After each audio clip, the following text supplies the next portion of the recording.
மூடு பார்க்கலாம், கண்ணை மூடு. அன்புள்ள பிதாவே, இந்த அருமையான நல்ல நாளுக்காய் நாங்கள் நமக்கு நன்றி செலுத்துறோம் கர்த்தாவே. உங்க துதிக்கிறப்பா, உண்மை ஸ்தோத்திரிக்கிறோம் ஆண்டவரே. இந்த நாளிலப்பா டிபிஎஸ் நடத்தக்கூடிய கிருபையை இந்த கிராமத்திற்கு கொடுத்தீரே உங்களுக்கு நன்றி செலுத்துறோம் ஆண்டவரே. இந்த நாளிலப்பா 3ஆம் நாள் தலைப்பாக நாங்களப்பா அந்த தலைப்பின் அடிப்படையிலே நாங்கள் சிந்திக்க அது செயல்பட இருக்கிறோம். தேவன் தாமே இந்த சிறு பிள்ளைகளை இன்னும் வரும் காலத்தில் அதிகமாய் பயன்படுத்தக்கூடிய நாங்கள் ஜெபிக்கிறோம். கேட்கிற வசனங்கள், பாடல்கள் இந்த எதிர்கால வாழ்க்கையில் அதிக பிரயோஜனத்தை கொண்டு வர முடியாது ஜெபிக்கிறோம். இந்த கிராமத்தை நீர் அதிகமாய் ஆசீர்வதிக்க முடியாது ஜெபிக்கிறோம். இந்த விபிஎஸ் வகுப்புகளை நீர் இன்னும் அதிகமாய் ஆசீர்வதிங்க.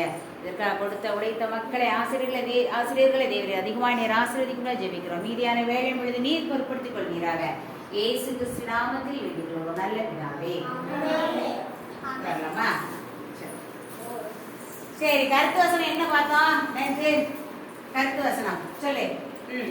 கர்த்தர்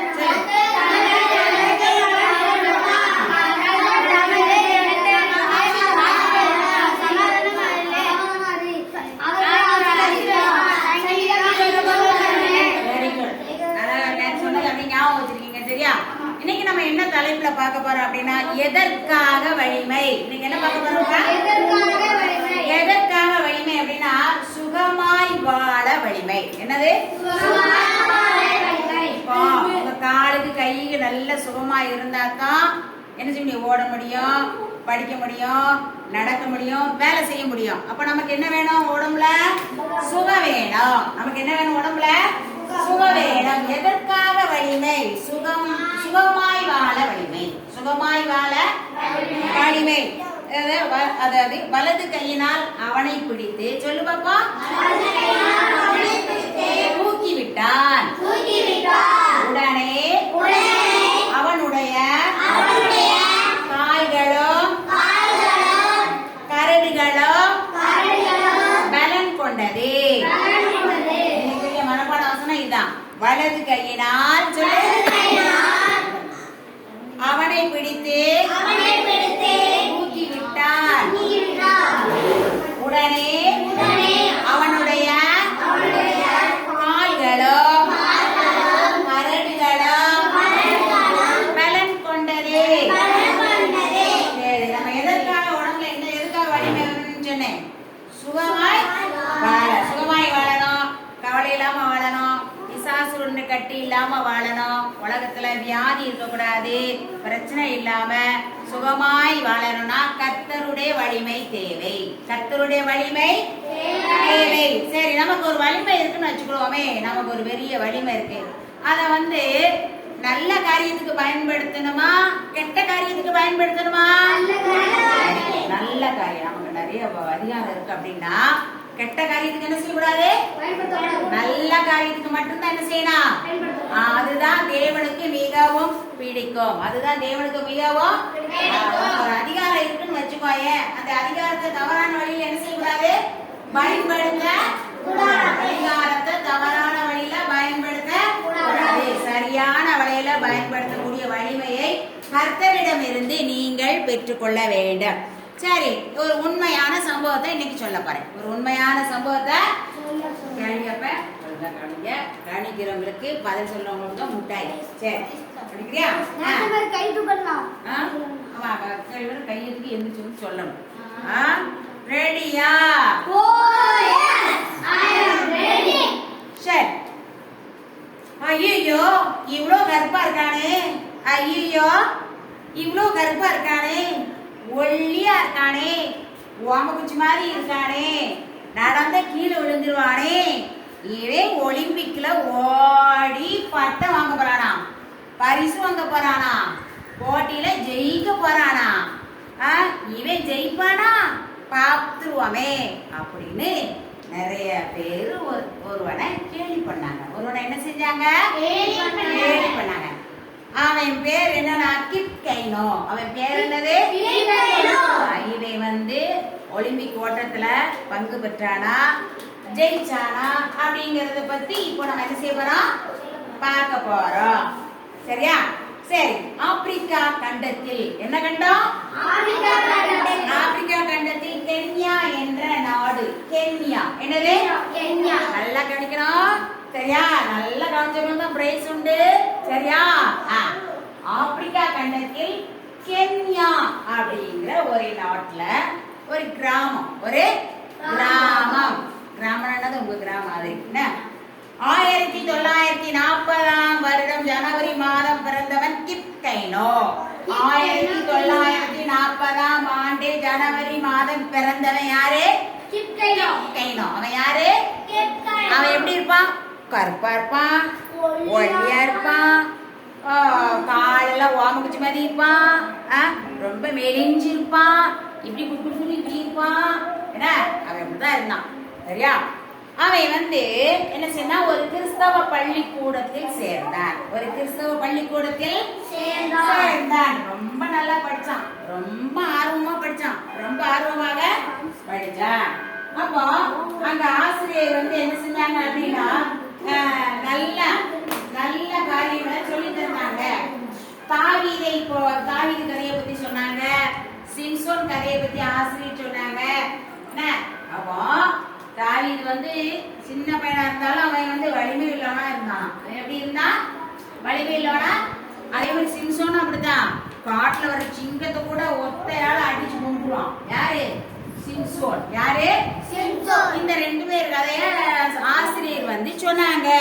உடனே அவன் என்ன செஞ்சான்? ஆசிரியர்கிட்ட போய், சார் என்ன கேட்டான்? சார் நான் தாவீத மாதிரி சிம்சோன மாதிரி ஆக முடியுமா? தாவீத மாதிரி சிம்சோன ஆக முடியும். இந்த யாரு பேர் சொன்னேன்?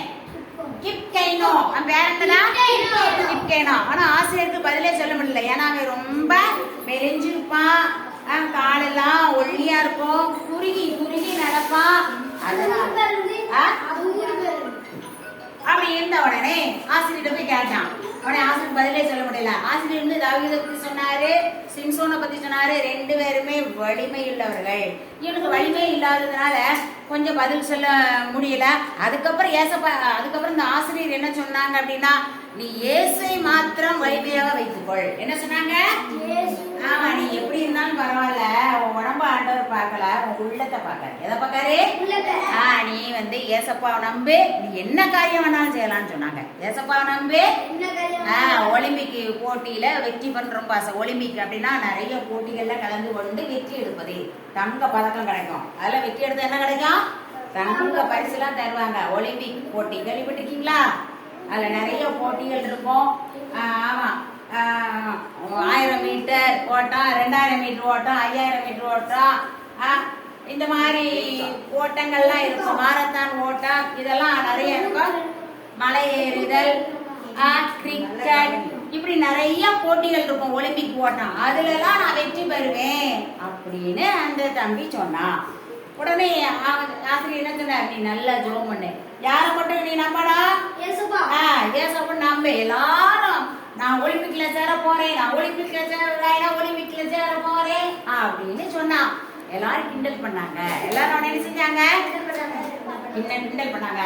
ஒரே ஒரு வசனத்தை அவன் மனசுக்குள்ளே வச்சிருந்தான். என்ன வசனம் தெரியுமா? என்னை பலப்படுத்துகிற சொல்லு கிறிஸ்துவினாலே எல்லாவற்றையும் செய்ய எனக்கு பலன் உண்டு. என்னை பலப்படுத்துகிற கிறிஸ்துவினாலே எல்லாவற்றையும் செய்ய எனக்கு பலன் உண்டு. என்ன பலப்படுத்துகிற கிறிஸ்துனால எல்லாத்தையும் செஞ்சுவேன் அப்படின்னு சொல்லிட்டு ஏசப்பா மட்டும் வச்சுதான் அவன் நம்பினான். நம்பிட்டு அவன் நிறைய போட்டியில கலந்து கொண்டான். நிறைய போட்டியில அவன் என்ன செஞ்சான்? கலந்து கொண்டான். ஜெயிக்கவும் செஞ்சான். அல்லேலூயா சொல்லு. அதுக்கப்புறம் 1868ஆம் ஆண்டு மெக்சிகோவுல ஒரு ஒலிம்பிக்ல கலந்து கொள்ள பயிற்சிக்காக என்ன செய்யலாம்?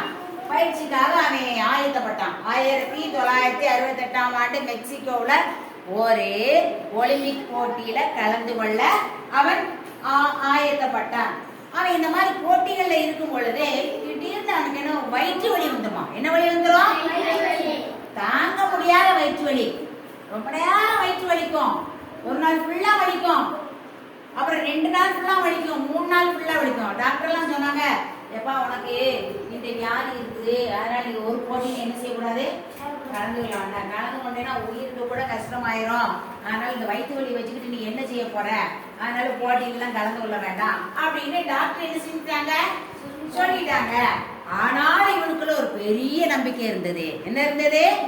ஒரு உத்வேகம். அவனுக்குள்ள ஒரு உத்வேகம் இருந்தது, பெரிய நம்பிக்கை இருந்துச்சு. உடனே நான் எப்படியாவது கலந்து கொள்வேன் அப்படின்னு அவன் கலந்து கொண்டான். முதலாவது என்ன செய்யணும்னா ஒரு 10,000 மீட்டர் ஓட்டம் ஓடணும். இப்ப எத்தனை மீட்டர் ஓட்டணும்? 10,000 மீட்டர் ஓட வேண்டிய மிக வேகமாக ஓடிய நொடியில் 10,000 மீட்டர் நடக்கணும். அப்போ போகும்போது அந்த 10,000 மீட்டர் ஓட்டம் ஓடும்போது வயிறு வலி வந்துருச்சு. என்ன வலி வந்துருச்சு? அப்படியே என்ன செஞ்சான், ஓட முடியாமல் நிலை குலைந்து போனான். நிலை குலைந்து போய் கீழே விழுந்துட்டான். கீழே என்ன செஞ்சுட்டான், விழுந்துட்டான். மெதுவாக ஓடி தூரத்தை கண்டான். கீழே விழுந்து மெதுவா ஓடி எல்லைய தொட்டான். ஆனால் வெற்றி பெற முடியல. அந்த இடத்துல என்ன செய்ய முடியல, வெற்றி பெற முடியல. அப்புறம் ஒரு வாரம் கழிச்சிச்சு. எவ்வளவு கழிச்சிச்சு? ஒரு வாரம் கழிச்சு அடுத்த போட்டி ஆரம்பிக்க போகுது. அடுத்த போட்டி என்ன செய்ய போகுது? இவன் ஏசப்பாவை நோக்கி கூப்பிட்டான். எப்ப யார கூப்பிட்டாங்க? அதே மாதிரி உனக்கு ஒரு கஷ்டம் வருதுன்னு வச்சுப்பாயே, ஏசப்பா இந்த கஷ்டத்துல இருந்து என்ன விடுவீங்க, ஏசப்பா இந்த கஷ்டத்துல இருந்து என்ன செய்யுங்க, எனக்கு எப்படியாவது இந்த கஷ்டத்தை நீங்க இந்த பிரச்சனையை தீர்த்து போடுங்க. ஒருவேளை உங்க அம்மா அப்பாவுக்கு நிறைய கஷ்டங்கள் வரலாம், கடன்கள் வரலாம், வியாதிகள் வரலாம். ஆண்டவரே இந்த வியாதியில இருந்து குணப்படுத்துங்க. நீங்க இருக்கிற இடத்துல நீங்க என்ன செய்யணும், அங்கங்க போயிட்டா ஜெபம் பண்ணலாம் அவசியம் இல்லை. நீங்க வீட்டுல இருக்கிற இடத்துல எங்க அம்மாவுக்கு நோய் வந்தது அப்படின்னா அந்த நோயை குணப்படுத்துங்க. கடன் இருந்துச்சு அப்படின்னா கடனை என்ன செய்யணும், நீக்கி போடுங்க அப்படின்னு நீங்க என்ன செய்யணும், ஜெபம் பண்ணும் போது உங்க ஜெபத்தை ஆண்டவர் என்ன செய்வாரு, அவர் கேட்பார். இப்போ அவர் என்ன செய்யணும், அடுத்த வாரத்துல ஒரு ஒரு ஓட்ட பந்தயம் இருக்கு. அதுல அடுத்தடுத்து முதல்ல 5000 மீட்டர் ஓட்டம். கவனி, முதல்ல எத்தனாயிரம் 5000 மீட்டர் ஓட்டம். அடுத்தது 3000 மீட்டர் ஓட்ட பந்தயம். எத்தனாயிரம்? இதுல எல்லாம் வெற்றி வாங்கிட்டான். இதுல எத்தனை வாங்கிட்டான்? 5000 வெற்றி வாங்கிட்டான். 3000 மீட்டர்ல வெற்றி வாங்கிட்டான். இப்போ 1500 மீட்டர் ஓடணும். கடைசி என்ன ஓடணும்? ஆமா, இதுல 3 சுத்து சுத்தணும். எத்தனை சுற்று வரும்? 3 சுற்று வரணும். இவன் ஓடும்போதே சொல்லுவான், என்னை பலப்படுத்துகிற கிறிஸ்துவினாலே எல்லாவற்றையும் செய்ய எனக்கு பலன் உண்டு. என்னை பலப்படுத்துகிற கிறிஸ்துவினாலே எல்லாவற்றையும் செய்ய எனக்கு. ஓடும்போது இந்த வசனத்தை சொல்லிக்கிட்டே தான் ஓடுவான். ஓடும்போது என்ன செய்ய, மனசுக்குள்ள உங்களுக்கு கஷ்டமான நேரத்துல இந்த வசனத்தை நீங்க சொல்லிக்கிட்டே செஞ்சீங்கன்னா வெற்றி கிடைக்கும். இப்படி செஞ்சுக்கிட்டே இருந்தான். இப்படி செஞ்ச உடனே அவன் ஆரம்பத்துல வேகமா ஓடுந்த கிப்கே கண்கள் எல்லாம் அவனை பார்த்துக்கிட்டே இருக்கு. ஏன்னா இவன் ஒல்லி பையன், சுகமில்லாத பையன், எப்படி ஓடுறான் பாப்பமே அப்படின்னு சொல்லிட்டு அவன் எல்லாருடைய கண்களும் அவன் மேலே இருந்தது. பாரு, 2வது சுற்று வந்தது. அப்படியே ரொம்ப பின்தங்கி போயிட்டான். ரொம்ப என்ன செஞ்சுட்டான், எல்லாம் இவன் எங்க வெற்றி அடைய போறான், இவனுக்கு ஏதோ வயிற்று வலி ஆரம்பிச்சு போல ஒரு மாதிரி இருக்கான் அப்படின்னா. ஆனாலும் அவன் மனசுக்குள்ள இந்த வசனத்தை என்ன செய்தான், சொல்லிக்கிட்டே ஓடினான். என்ன சொன்னான், என்னை பலப்படுத்துற கிறிஸ்துவினாலே எல்லாத்தையும் செய்ய எனக்கு பலன் உண்டு சொல்லிட்டே ஓடினான். கடைசி பாத்தீங்கன்னா 3வது சுற்றில் அப்படி அசூர வேகத்தில், என்ன வேகத்தில், அப்படி மின்னல் மாதிரி, எப்படி மின்னல் மாதிரி வேகமா ஓடினான். அவனுக்கு முன்னால ஓடுறவனை காட்டிலும் 20 மீட்டர் வேகமா ஓடி எல்லையை தொட்டு விட்டார். அல்லேலூயா. 3வது சுற்றுல அசூர வேகத்தில் அப்படி பறிச்சு மின்னல் மாதிரி என்ன செஞ்சுட்டான், ஓடி ஜெயிச்சுட்டான். யாரால ஜெயிச்சான்? அவன் என்ன வசனம் சொன்னா,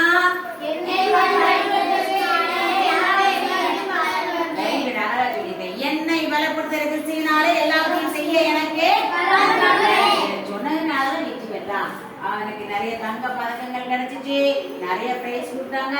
எல்லாரும் இப்போ ஒரு பெரிய போட்டியில வின் ஆயிட்டான்னா அவனை தூக்கி தலைய வச்சு கொண்டாடுவாங்க பாத்தீங்களா. அப்படியெல்லாம் எல்லாரும் என்ன செஞ்சாங்க, கொண்டாடினாங்க. அவன் சாதித்து காட்டினான். அவன் ஏசப்பாவை வலிமையா வைத்ததுனால சாதித்து காட்டினான். அதனால நீங்களும் என்ன செய்யணும், ஏசப்பா மட்டும்தான் முன்னோக்கி வரும் பொழுது உங்களை என்ன செய்வார், ஜெயிக்க வைப்பார்.